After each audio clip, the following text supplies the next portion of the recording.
Hey everyone, welcome back. Today I'm going to walk you through how to create a professional-looking bar histogram chart, also known as a line and clustered column chart with a distribution line right inside Power BI. By the end of this quick tutorial, you'll be able to visually compare your actual sales figures against your targets over time, making those business insights pop right off the screen. If you've ever felt a bit lost with chart visuals in Power BI, don't worry. I'll break it down step by step so you feel confident setting it up on your own. Let's jump right in. First things first, you'll need to select the line and clustered column chart option from the visualizations pane in Power BI. This chart is powerful because it lets you see both your columns. Think of these as your bars showing totals and an overlaying line, which is perfect for comparing two measures over the same period. If you don't see it right away, just look for an icon that looks like a combined bar and line. Go ahead and click on it, and a blank placeholder chart will appear on your canvas. Now it's time to decide what you want each part of the chart to show. For our scenario, let's display the sum of your sales numbers as the bars. To do that, find your sales field. This could be called total sales or just sales in your data set, depending on how it was named.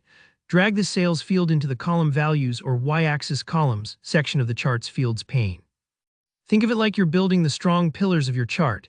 These columns will represent exactly how much was sold each month or period. Next, let's get that target line in place. Find your target sales field, sometimes labeled target or goal, and this time drag it into the line values or y-axis line section.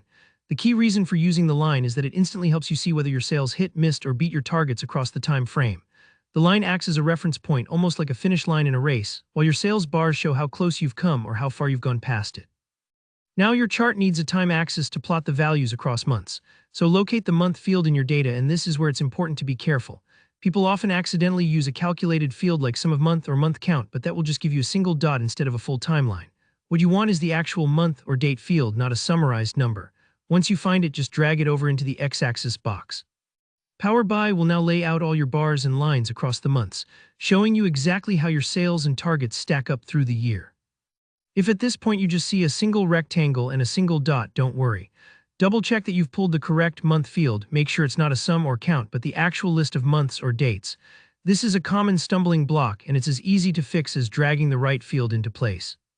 And there you go. Your chart should now clearly show monthly sales as columns and the target line running across them, letting you analyze patterns and quickly spot any months where you hit or missed your goals. If this helped you, be sure to give the video a thumbs up, and if you have any questions about Power BI visuals, drop them in the comments. I'd love to help out. Don't forget to subscribe for more hands-on tutorials just like this one.